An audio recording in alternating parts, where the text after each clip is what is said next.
ನಮಸ್ಕಾರ ಈ ದಿನ ಸುದ್ದಿಗೆ ಸ್ವಾಗತ ನಾನು ಜಿಎಂ ಪವಿತ್ರ ಕರ್ನಾಟಕ ಹೈಕೋರ್ಟ್ನ ನ್ಯಾಯಮೂರ್ತಿ ಎಂ ನಾಗಪ್ರಸನ್ನ ಅವರು ಬಾಕಿ ಪ್ರಕರಣಗಳ ವಿಲೇವಾರಿಯಲ್ಲಿ ಮಹತ್ವದ ಹೆಜ್ಜೆ ಇಟ್ಟಿದ್ದಾರೆ. ಹೈಕೋರ್ಟ್ ನ್ಯಾಯಮೂರ್ತಿಯಾಗಿ ಮಂಗಳವಾರಕ್ಕೆ 5 ವರ್ಷ ಪೂರ್ಣಗೊಂಡ ಬೆನ್ನಲ್ಲೇ ಇವರು ಈವರೆಗೆ 16,000ಕ್ಕೂ ಹೆಚ್ಚು ಪ್ರಕರಣಗಳನ್ನು ವಿಲೇವಾರಿ ಮಾಡಿದ ಹೆಗ್ಗಳಿಕೆಗೆ ಪಾತ್ರರಾಗಿದ್ದಾರೆ. ಈ ಹಿಂದೆ ಒಂದೇ ದಿನ ಬರೋಬ್ಬರಿ 600 ಪ್ರಕರಣಗಳ ವಿಚಾರಣೆ ನಡೆಸಿ ಮಹತ್ವದ ಮೈಲುಗಲ್ಲು ಸಾಧಿಸಿದ್ರು. ಆ ಮೂಲಕ ಈ ಹಿಂದಿನ ತಮ್ಮದೇ ದಾಖಲೆಯನ್ನು ಮುರಿದಿದ್ರು. 2023ರ ಜೂನ್ 12ರಂದು ಒಂದೇ ದಿನ 522 ಪ್ರಕರಣಗಳ ವಿಚಾರಣೆ ನಡೆಸಿದ್ರು. 2023ರ ಡಿಸೆಂಬರ್ 20ಕ್ಕೆ ಒಂದೇ ದಿನ 50 ತೀರ್ಪುಗಳನ್ನು ಪ್ರಕಟಿಸಿದ್ರು. ಕೆಲ ತಿಂಗಳ ಹಿಂದೆ ಒಂದೇ ದಿನ 480 ಪ್ರಕರಣಗಳ ಪಟ್ಟಿ ಮಾಡಿಸಿ ಅಷ್ಟೂ ಪ್ರಕರಣಗಳ ವಿಚಾರಣೆ ನಡೆಸಿದ್ರು. ಬಾಕಿ ಪ್ರಕರಣಗಳ ವಿಲೇವಾರಿಯಲ್ಲಿ ಮಹತ್ವದ ಪಾತ್ರ ವಹಿಸಿರುವ ನ್ಯಾಯಮೂರ್ತಿಗಳು ಪ್ರಕರಣವನ್ನು ಶೀಘ್ರವಾಗಿ ಗ್ರಹಿಸಿ ತಕ್ಷಣ ಆದೇಶ ಪ್ರಕಟಿಸೋದ್ರಲ್ಲಿ ಸಿದ್ಧಹಸ್ತರು ಅಂತ ಹೈಕೋರ್ಟ್ ವಕೀಲರ ವಲಯದಲ್ಲಿ ಖ್ಯಾತಿ ಗಳಿಸಿದ್ದಾರೆ. ಇನ್ನು ಹೈಕೋರ್ಟ್ನಲ್ಲಿ ಇತರೆ ನ್ಯಾಯಮೂರ್ತಿಗಳ ವಿಲೇವಾರಿ ಪ್ರಮಾಣ ವರ್ಷವೊಂದಕ್ಕೆ ಸರಾಸರಿ 750 ಅರ್ಜಿಗಳಿಷ್ಟಿದೆ ಅಂತ ಅಂದಾಜಿಸಲಾಗಿದೆ. ಹಲವು ಮಹತ್ವದ ತೀರ್ಪುಗಳನ್ನು ನೀಡಿರುವ ನ್ಯಾಯಮೂರ್ತಿ ನಾಗಪ್ರಸನ್ನ ಅವರು ಬೆಂಗಳೂರು, ಧಾರವಾಡ ಮತ್ತು ಕಲಬುರಗಿ ಪೀಠಗಳಲ್ಲಿ ವಿಚಾರಣೆ ನಡೆಸಿ ಈ ತನಕ 16,500 ಪ್ರಕರಣಗಳ ವಿಲೇವಾರಿ ಮಾಡಿದ್ದಾರೆ.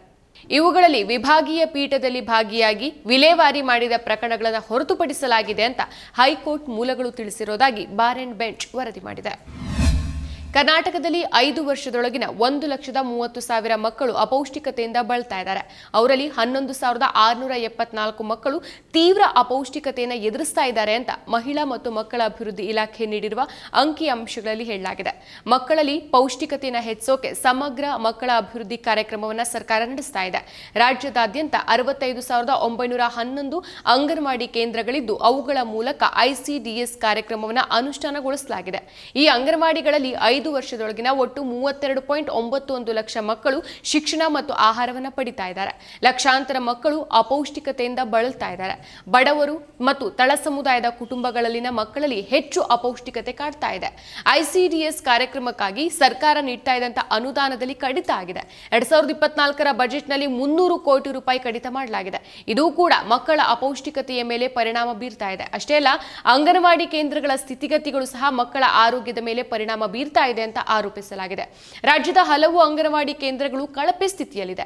ಶುದ್ಧ ಕುಡಿಯುವ ನೀರು ಸೇರಿದಂತೆ ಹಲವು ಮೂಲಭೂತ ಸೌಲಭ್ಯಗಳ ಕೊರತೆಯನ್ನು ಎದುರಿಸ್ತಾ ಇದೆ. ಹೀಗಾಗಿ ಮಕ್ಕಳಿಗೆ ಅಗತ್ಯ ಪೌಷ್ಟಿಕಾಂಶ ನೀಡುವಲ್ಲಿ ಅಂಗನವಾಡಿ ಕೇಂದ್ರಗಳಿಗೆ ಸಾಧ್ಯ ಆಗಿಲ್ಲ ಅಂತ ತಿಳಿದು ಬಂದಿದೆ. ಇನ್ನು ಮಕ್ಕಳಲ್ಲಿ ಪೌಷ್ಟಿಕಾಂಶವನ್ನು ಹೆಚ್ಚಿಸೋಕೆ ಅಂಗನವಾಡಿ ಊಟದ ಮೆನುವನ್ನು ಸರ್ಕಾರ ಬದಲಿಸಿದೆ. ರಾಗಿ ಲಡ್ಡುಗಳು ಮತ್ತು ಕಿಚಡಿಯಂತಹ ಪೌಷ್ಟಿಕ ಆಹಾರವನ್ನು ಸೇರಿಸಿದೆ. ಆದ್ರೆ ಸಾಕಷ್ಟು ಮಕ್ಕಳು ಈ ಆಹಾರವನ್ನು ತಿನ್ನೋಕೆ ಇಷ್ಟಪಡ್ತಾ ಇಲ್ಲ ಅಂತ ಅಂಗನವಾಡಿ ಕಾರ್ಯಕರ್ತೆಯರು ಹೇಳಿದ್ದಾರೆ. ದಾವಣಗೆರೆ ಜಿಲ್ಲೆಯಲ್ಲಿ ಕಳೆದ 7 ತಿಂಗಳಲ್ಲಿ 125 ನವಜಾತ ಶಿಶುಗಳು ಮತ್ತು 28 ಮಂದಿ ಬಾಣಂತಿಯರು ಸಾವನ್ನಪ್ಪಿದ್ದಾರೆ.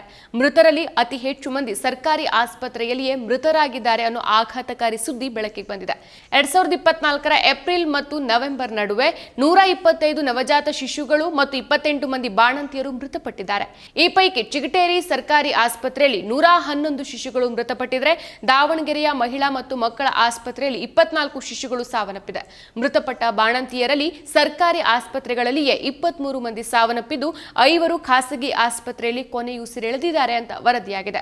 ಕಳೆದ 7 ತಿಂಗಳಲ್ಲಿ ದಾವಣಗೆರೆಯ ಮಕ್ಕಳ ಮತ್ತು ಮಹಿಳಾ ಆಸ್ಪತ್ರೆಗೆ 732 ಮಕ್ಕಳು ದಾಖಲಾಗಿದ್ರು. ಅವರಲ್ಲಿ 657 ಶಿಶುಗಳು ಆರೋಗ್ಯವಾಗಿ ಡಿಸ್ಚಾರ್ಜ್ ಆಗಿದೆ. 34 ಶಿಶುಗಳನ್ನ ಬೇರೆ ಆಸ್ಪತ್ರೆಗೆ ವರ್ಗಾಯಿಸಲಾಗಿದೆ. ಹಾಗೆಯೇ ಚಿಗಟೇರಿ ಆಸ್ಪತ್ರೆಯಲ್ಲಿ 1103 ಶಿಶುಗಳು ದಾಖಲಾಗಿದ್ರು. ಅವರಲ್ಲಿ 882 ಶಿಶುಗಳು ಡಿಸ್ಚಾರ್ಜ್ ಆಗಿದ್ರೆ 44 ಶಿಶುಗಳನ್ನ ಬೇರೆ ಆಸ್ಪತ್ರೆಗೆ ಶಿಫ್ಟ್ ಮಾಡಲಾಗಿದೆ. 2 ಆಸ್ಪತ್ರೆಯಲ್ಲಿ ಒಟ್ಟು 125 ಮಕ್ಕಳು ಸಾವನ್ನಪ್ಪಿದ್ರೆ ಈ 2 ಆಸ್ಪತ್ರೆಗಳಲ್ಲಿ ತಲಾ ಒಂದೊಂದು ನ್ಯೂ ಬಾರ್ನ್ ಕೇರ್ ಘಟಕಗಳಿದೆ. ಆದ್ರೆ ಜಿಲ್ಲೆಯ ಬೇರಾವುದೇ ತಾಲೂಕು ಜಿಲ್ಲೆಗಳಲ್ಲಿ ಈ ಘಟಕಗಳು ಇಲ್ಲದ ಕಾರಣ ಶಿಶುಗಳ ಆರೋಗ್ಯ ಬಿಗಡಾಯಿಸಿದ್ದ ಕೊನೆ ಹಂತದಲ್ಲಿ ದಾವಣಗೆರೆ ಮತ್ತು ಚಿಗಟೇರಿ ಆಸ್ಪತ್ರೆಗಳಿಗೆ ಕಳಿಸಲಾಗ್ತಾ ಇದೆ. ಆದ್ರಿಂದ ಆಸ್ಪತ್ರೆಯಲ್ಲಿ ಮಕ್ಕಳ ಪ್ರಮಾಣ ಹೆಚ್ಚಾಗಿದೆ ಅಂತ ಆರೋಗ್ಯಾಧಿಕಾರಿಗಳು ತಿಳಿಸಿದ್ದಾರೆ.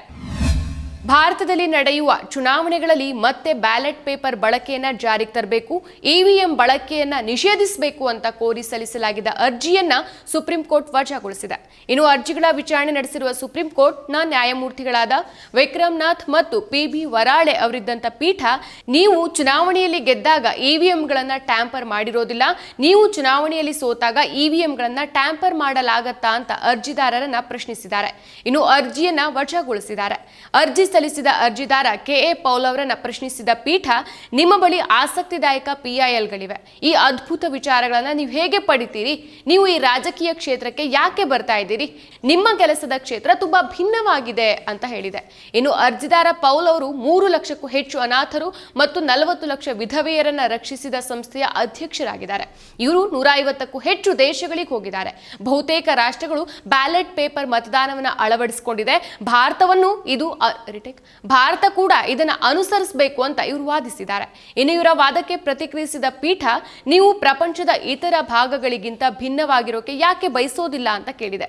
ಇದಕ್ಕೆ ಉತ್ತರಿಸಿದಂತ ಪೌಲ್, ಚುನಾವಣೆಯಲ್ಲಿ ಭ್ರಷ್ಟಾಚಾರ ನಡೀತಾ ಇದ್ದು ಈ ವರ್ಷ ಜೂನ್ನಲ್ಲಿ ಚುನಾವಣಾ ಆಯೋಗ 9,000 ಕೋಟಿ ರೂಪಾಯಿಗಳನ್ನ ವಶಪಡಿಸಿಕೊಂಡಿರೋದಾಗಿ ಘೋಷಿಸಿದೆ ಅಂತ ಹೇಳಿದ್ದಾರೆ. ಇನ್ನು ಇದಕ್ಕೆ ಪ್ರತಿಕ್ರಿಯಿಸಿದಂತ ಪೀಠ, ಆದ್ರೆ ನೀವು ಇಲ್ಲಿ ಹೇಳ್ತಾ ಇರುವಂತ ನಿಮ್ಮ ಪರಿಹಾರವನ್ನ ಅದು ಹೇಗೆ ಪ್ರಸ್ತುತಪಡಿಸುತ್ತೆ? ನೀವು ಬ್ಯಾಲೆಟ್ ಪೇಪರ್ ಮತದಾನ ನಡೆದ್ರೆ ಭ್ರಷ್ಟಾಚಾರ ನಡೆಯೋದಿಲ್ವಾ ಅಂತ ಪ್ರಶ್ನಿಸಿತು. ಇನ್ನು ಟೆಸ್ಲಾದ ಸಿಇಒ ಮತ್ತು ಸಹ ಸಂಸ್ಥಾಪಕ ಎಲಾನ್ ಮಸ್ಕ್ ಅವರು ಇವಿಎಂಗಳನ್ನ ಟ್ಯಾಂಪರಿಂಗ್ ಮಾಡಬಹುದು ಅಂತ ಹೇಳಿದ್ದಾರೆ. ಆಂಧ್ರ ಪ್ರದೇಶದ ಪ್ರಸ್ತುತ ಮುಖ್ಯಮಂತ್ರಿ ಟಿಡಿಪಿ ಮುಖ್ಯಸ್ಥ ಎನ್ ಚಂದ್ರಬಾಬು ನಾಯ್ಡು ಮತ್ತು ರಾಜ್ಯದ ಮಾಜಿ ಮುಖ್ಯಮಂತ್ರಿ ವೈಎಸ್ ಜಗನ್ಮೋಹನ್ ರೆಡ್ಡಿ ಅವರು ಇವಿಎಂಗಳನ್ನ ಟ್ಯಾಂಪರ್ ಮಾಡಬಹುದು ಅಂತ ಹೇಳಿದ್ರು ಅಂತ ಪೌಲ್ ಕೋರ್ಟ್ಗೆ ಹೇಳಿದ್ದಾರೆ. ಚಂದ್ರಬಾಬು ನಾಯ್ಡು ಸೋತಾಗ ಇವಿಎಂಗಳನ್ನ ಟ್ಯಾಂಪರಿಂಗ್ ಮಾಡಬಹುದು ಅಂತ ಹೇಳಿದ್ರು. ಈಗ ಈ ಬಾರಿ ಜಗನ್ಮೋಹನ್ ರೆಡ್ಡಿ ಸೋತ್ರು, ಹಾಗಾಗಿ ಇವಿಎಂಗಳನ್ನ ಟ್ಯಾಂಪರಿಂಗ್ ಮಾಡಬಹುದು ಅಂತ ಹೇಳಿದ್ದಾರೆ ಅಂತ ಪೀಠ ಹೇಳುತ್ತೆ. ಸೊ ಚುನಾವಣೆಯಲ್ಲಿ ಹಣ ಹಂಚೋದು ಎಲ್ರಿಗೂ ತಿಳಿದಿದೆ ಅಂತ ಅರ್ಜಿದಾರರು ಹೇಳಿದಾಗ ಪೀಠವು, ನಾವು ಯಾವುದೇ ಚುನಾವಣೆಗೆ ಹಣವನ್ನ ಪಡೆದಿಲ್ಲ ಅಂತ ಹೇಳಿದೆ. ಸೊ ಚುನಾವಣಾ ಪ್ರಚಾರದ ಸಮಯದಲ್ಲಿ ಹಣ ಮತ್ತು ಮದ್ಯದ ಬಳಕೆಯನ್ನು ನಿಯಂತ್ರಿಸೋಕೆ ಮತ್ತು ಅಂತಹ ಅಭ್ಯಾಸಗಳನ್ನ ಕಾನೂನಿನಡಿಯಲ್ಲಿ ನಿಷೇಧಿಸಲಾಗಿದೆ ಮತ್ತು ಶಿಕ್ಷಾರ್ಹವಾಗಿದೆ. ಇದನ್ನ ಖಚಿತಪಡಿಸಿಕೊಳ್ಳೋಕೆ ಸಮಗ್ರ ಚೌಕಟ್ಟನ್ನು ರೂಪಿಸೋದು ತನ್ನ ಮನವಿಯ ಮತ್ತೊಂದು ಆಗ್ರಹವಾಗಿದೆ ಅಂತ ಅರ್ಜಿದಾರರು ಆಗ್ರಹಿಸಿದ್ದಾರೆ. ಪ್ರಧಾನಿ ಮೋದಿ ಅವರ ಅತ್ಯಾಪ್ತ ಉದ್ಯಮಿ ಗೌತಮ್ ಅದಾನಿ ವಿರುದ್ಧ ಅಮೆರಿಕ ನ್ಯಾಯಾಲಯ ಲಂಚ ಮತ್ತು ವಂಚನೆ ಆರೋಪ ಮಾಡಿದೆ. ಬಂಧನದ ವಾರೆಂಟ್ ಅನ್ನು ಹೊರಡಿಸಿದೆ. ಈ ಬೆನ್ನಲ್ಲೇ ಅದಾನಿ ಗ್ರೂಪ್ ಜೊತೆಗೆ ಮಾಡಿಕೊಳ್ಳಲಾಗಿರುವ ವಿದ್ಯುತ್ ಸರಬರಾಜು ಒಪ್ಪಂದವನ್ನ ರದ್ದುಗೊಳಿಸುವ ಬಗ್ಗೆ ಆಂಧ್ರಪ್ರದೇಶದ ಸರ್ಕಾರ ಪರಿಶೀಲನೆ ನಡೆಸ್ತಾ ಇದೆ ಅಂತ ಆಂಧ್ರ ಹಣಕಾಸು ಸಚಿವ ಪಯ್ಯಾವುಲ್ ಕೇಶವ್ ಹೇಳಿರೋದಾಗಿ ರಾಯ್ಟರ್ಸ್ ವರದಿ ಮಾಡಿದೆ. ಇನ್ನು ಹಿಂದಿನ ಸರ್ಕಾರ ಅದಾನಿ ಗ್ರೂಪ್ ಜೊತೆಗೆ ಮಾಡಿಕೊಂಡಿರುವಂತಹ ಒಪ್ಪಂದಗಳಿಗೆ ಸಂಬಂಧಿಸಿದಂತಹ ಎಲ್ಲಾ ಕಡತಗಳನ್ನ ಪರಿಶೀಲಿಸಲಾಗ್ತಾ ಇದೆ. ಅವುಗಳಲ್ಲಿ ಭ್ರಷ್ಟಾಚಾರ ನಡೆದಿರೋದು ಕಂಡು ಬಂದ್ರೆ ಮುಂದೆ ಏನ್ ಮಾಡಬಹುದು ಅನ್ನೋದ್ರ ಬಗ್ಗೆ ಯೋಚಿಸ್ತೇವೆ ಅಂತ ಸಚಿವರು ಹೇಳಿದ್ದಾರೆ. ಇನ್ನು ಆಂಧ್ರದಲ್ಲಿ ತಮ್ಮ ಆಡಳಿತದ ಅವಧಿಯಲ್ಲಿ ಯಾವುದೇ ಅಪರಾಧ ಅಥವಾ ಭ್ರಷ್ಟಾಚಾರ ನಡೆದಿಲ್ಲ ಅಂತ ವೈಎಸ್ಆರ್ ಕಾಂಗ್ರೆಸ್ ಆರೋಪವನ್ನು ನಿರಾಕರಿಸಿದೆ. ಭಾರತೀಯ ಅಧಿಕಾರಿಗಳಿಗೆ ಅದಾನಿ 2029 ಕೋಟಿ ರೂಪಾಯಿ ಲಂಚ ನೀಡಿದ್ದಾರೆ. ಆಂಧ್ರಪ್ರದೇಶ ರಾಜ್ಯ ವಿದ್ಯುತ್ ಪ್ರಸರಣ ಕಂಪನಿಗೆ 7 ಗಿಗಾವ್ಯಾಟ್ ಸೌರ ವಿದ್ಯುತ್ ಪೂರೈಕೆ ಮಾಡೋಕೆ ಆಂಧ್ರದ ಸರ್ಕಾರದೊಂದಿಗೆ ಅದಾನಿ ಗ್ರೀನ್ ಎನರ್ಜಿ ಲಿಮಿಟೆಡ್ ಒಪ್ಪಂದ ಮಾಡಿಕೊಂಡಿದೆ. ಬಿಡ್ ಗೆಲ್ಲೋ ಉದ್ದೇಶಕ್ಕಾಗಿ ಅಧಿಕಾರಿಗಳಿಗೆ ಅದಾನಿ ಭಾರೀ ಮೊತ್ತದ ಲಂಚವನ್ನ ನೀಡಿದ್ದಾರೆ ಅಂತ ಅಮೆರಿಕ ಆರೋಪಿಸಿದೆ. ಯಾವುದೇ ಕಾರಣಕ್ಕೂ ಗ್ಯಾರಂಟಿ ಯೋಜನೆಗಳನ್ನ ನಿಲ್ಲಿಸೋದಿಲ್ಲ. ಈ ವಿಚಾರವಾಗಿ ಹೇಳಿಕೆ ನೀಡಿರುವ ಶಾಸಕ ಗವಿಯಪ್ಪ ಅವರಿಗೆ ಕಾಂಗ್ರೆಸ್ ಪಕ್ಷದ ವತಿಯಿಂದ ಶೋಕಾಸ್ ನೋಟಿಸ್ ನೀಡಲಾಗುವುದು ಅಂತ ಡಿಸಿಎಂ ಡಿಕೆ ಶಿವಕುಮಾರ್ ತಿಳಿಸಿದ್ದಾರೆ. ಅಂಬೇಡ್ಕರ್ ಭವನದಲ್ಲಿ ಸುದ್ದಿಗಾರರು ಗ್ಯಾರಂಟಿ ನಿಲ್ಲಿಸಿ ಅನುದಾನ ಕೊಡಿ ಅಂತ ಸಿದ್ದರಾಮಯ್ಯ ಅವರನ್ನ ಕೇಳ್ತಿದ್ದೇವೆ ಅಂತ ಶಾಸಕ ಗವಿಯಪ್ಪ ಅವರ ಹೇಳಿಕೆಯನ್ನ ಕೇಳಿದಾಗ, ಅವ್ರು ಈ ರೀತಿ ಹೇಳಿದ್ದಾರೆ ಅಂತ ನಾನು ನಂಬೋದಿಲ್ಲ. ಒಂದ್ ವೇಳೆ ಅವರು ಹೇಳಿಕೆ ಕೊಟ್ಟಿದ್ದೇ ಆಗಿದ್ರೆ ವಿವರಣೆ ಕೇಳಿ ನೋಟಿಸ್ ಅನ್ನ ನೀಡ್ತೇವೆ. ನಾವು ಗ್ಯಾರಂಟಿ ವಿಚಾರದಲ್ಲಿ ರಾಜ್ಯದ ಜನರಿಗೆ ಮಾತು ಕೊಟ್ಟಿದ್ದು ಎಂತಹದೇ ಪರಿಸ್ಥಿತಿ ಬಂದರೂ ನಾವು ಅದಕ್ಕೆ ಬದ್ಧವಾಗಿದ್ದೇವೆ ಅಂತ ಹೇಳಿದ್ದಾರೆ. ಹಾಗೆ ಮುಂದುವರೆದು, ಕಾಂಗ್ರೆಸ್ ಪಕ್ಷದ ಯಾವುದೇ ಶಾಸಕರು ಗ್ಯಾರಂಟಿ ಯೋಜನೆಗಳ ಬಗ್ಗೆ ಪ್ರಶ್ನೆ ಮಾಡಬಾರದು. ಪ್ರಶ್ನೆ ಮಾಡಿದ್ರೆ ಶಿಸ್ತು ಕ್ರಮವನ್ನ ಜರುಗಿಸಲಾಗುವುದು. ಅನರ್ಹರು ಇದರ ಲಾಭವನ್ನ ಪಡಿತಾ ಇದ್ರೆ ಅದನ್ನ ಪರಿಶೀಲಿಸಿ ಸರಿಪಡಿಸಲಾಗುವುದು. ಈ ಯೋಜನೆಯಿಂದ ಪ್ರತಿ ಕ್ಷೇತ್ರಕ್ಕೆ 250 ಕೋಟಿಯಷ್ಟು ಹಣ ಹೋಗ್ತಾ ಇದೆ. ಇದು ಆ ಕ್ಷೇತ್ರದ ಜನರ ಅಭಿವೃದ್ಧಿ ಅಲ್ವಾ? ಅಭಿವೃದ್ಧಿ ಕಾರ್ಯಗಳಿಗೂ ನಾವು ಅನುದಾನ ನೀಡ್ತಾ ಇದ್ದೇವೆ ಅಂತ ಖಾರವಾಗಿ ಪ್ರತಿಕ್ರಿಯಿಸಿದರು. ಪಾಕಿಸ್ತಾನದಲ್ಲಿ ರಾಜಕೀಯ ಹಿಂಸಾಚಾರ ಮತ್ತೆ ಭುಗಿಲೆದ್ದಿದೆ. ಜೈಲಿನಲ್ಲಿರುವ ಮಾಜಿ ಪ್ರಧಾನಿ ಇಮ್ರಾನ್ ಖಾನ್ ಅವರ ಬಿಡುಗಡೆಯನ್ನು ಆಧರಿಸಿ ಪಾಕಿಸ್ತಾನ್ ತೆಹರೀಕ್ ಎ ಇನ್ಸಾಫ್ ಪಿಟಿಐ ಪಕ್ಷದ ಕಾರ್ಯಕರ್ತರು ಪ್ರತಿಭಟನೆ ನಡೆಸಿದ್ದು, ಪ್ರತಿಭಟನೆ ಹಿಂಸಾಚಾರಕ್ಕೆ ತಿರುಗಿದೆ. ಘರ್ಷಣೆಗಳು ನಡೀತಾ ಇದೆ. ಈವರೆಗೆ ಕನಿಷ್ಠ 5 ಮಂದಿ ಸಾವನ್ನಪ್ಪಿದ್ದಾರೆ. ಇಮ್ರಾನ್ ಖಾನ್ ಬಿಡುಗಡೆಗೆ ಆಗ್ರಹಿಸಿ ಅವರ ಬೆಂಬಲಿಗರು ಪಾಕಿಸ್ತಾನದಾದ್ಯಂತ ಪ್ರತಿಭಟನೆ ನಡೆಸಿದ್ದು, ಸೋಮವಾರ ತಡರಾತ್ರಿ ರಾಜಧಾನಿ ಇಸ್ಲಾಮಾಬಾದ್ಗೆ ಪ್ರವೇಶಿಸಿದ್ದಾರೆ. ಈ ವೇಳೆ ಪ್ರತಿಭಟನೆಯು ಹಿಂಸಾಚಾರಕ್ಕೆ ತಿರುಗಿದೆ. ಪೊಲೀಸರು ಮತ್ತು ಪಿಟಿಐ ಕಾರ್ಯಕರ್ತರ ನಡುವೆ ಘರ್ಷಣೆ ನಡೆದಿದ್ದು, 4 ಸೈನಿಕರು ಮತ್ತು ಓರ್ವ ಪ್ರತಿಭಟನಾಕಾರ ಸಾವನ್ನಪ್ಪಿದ್ದಾರೆ.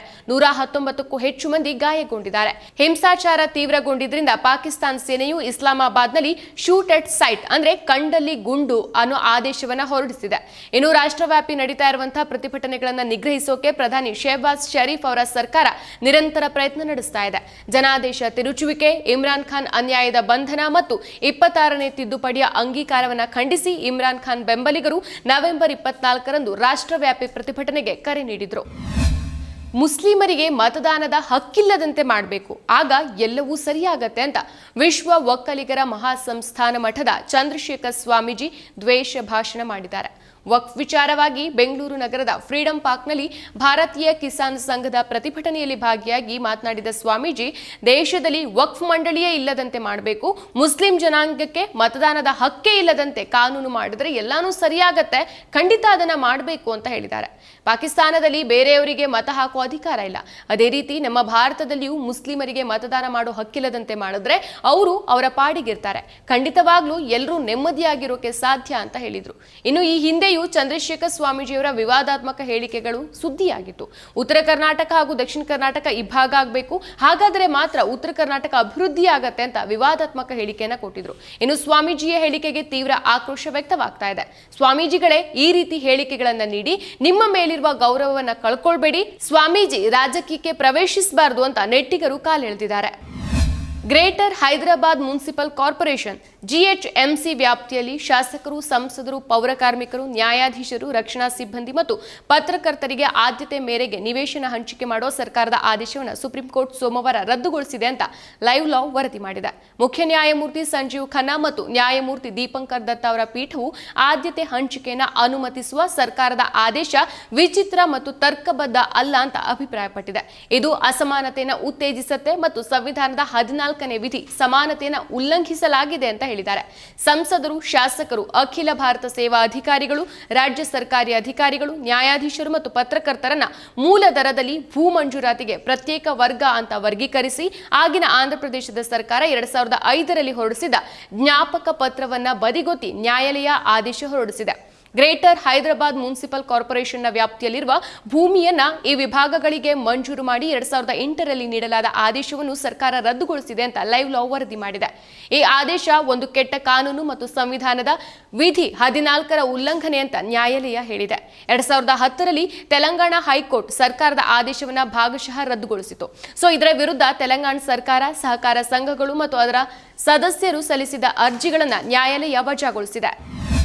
ಮಾಧ್ಯಮ ವರದಿಗಳ ಪ್ರಕಾರ ದಕ್ಷಿಣ ಮತ್ತು ಪೂರ್ವ ಲೆಬನಾನ್ನಲ್ಲಿ ಇಸ್ರೇಲಿ ನಡೆಸಿದ ವೈಮಾನಿಕ ದಾಳಿಯಲ್ಲಿ ಕನಿಷ್ಠ 36 ಜನ ಸಾವನ್ನಪ್ಪಿದ್ದು 17 ಜನರು ಗಾಯಗೊಂಡಿದ್ದಾರೆ.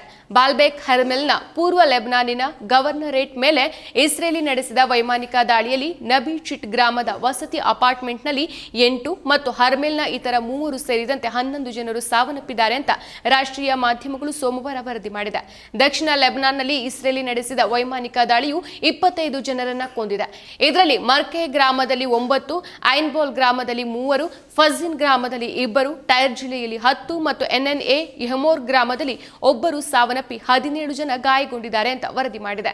ಇನ್ನು ಹೆಜ್ಬೊಲ್ಲಾ ಆಕ್ರಮಿತ ನಗರದ ಉತ್ತರದಲ್ಲಿ ಇರುವಂತಹ ಗೊಲಾನಿ ಬ್ರಿಗೇಡ್ ಕಮಾಂಡರ್ ಆಡಳಿತ ಪ್ರಧಾನ ಕಚೇರಿಯಾದ ಶ್ರಾಗಾ ಬೇಸ್ ಅನ್ನ ರಾಕೆಟ್ಗಳ ಸುರಿಮಳೆಯೊಂದಿಗೆ ಗುರಿಯಾಗಿಸಲಾಗಿದೆ ಅಂತ ಮಾಧ್ಯಮಗಳು ವರದಿ ಮಾಡಿದೆ. ಇದಾಗಿತ್ತು ಇವತ್ತಿನ ಈ ದಿನ ಸುದ್ದಿ. ನೈಜ ಸುದ್ದಿಗಳಿಗಾಗಿ ನೋಡ್ತಾ ಇರಿ ಈದಿನ.com. ಇದು ಸತ್ಯ, ನ್ಯಾಯ, ಪ್ರೀತಿಯ ಧ್ವನಿ. ಮತ್ತಷ್ಟು ವಿಶೇಷ ವಿಡಿಯೋಗಳನ್ನು ನೋಡಲು ಮತ್ತು ಹೊಸ ವಿಡಿಯೋಗಳ ಬಗ್ಗೆ ತಿಳಿಯಲು ಈದಿನ.com ಯೂಟ್ಯೂಬ್ ಚಾನೆಲ್ ಸಬ್ಸ್ಕ್ರೈಬ್ ಮಾಡಿ ಮತ್ತು ಬೆಲ್ ಐಕಾನ್ ಕ್ಲಿಕ್ ಮಾಡಿ.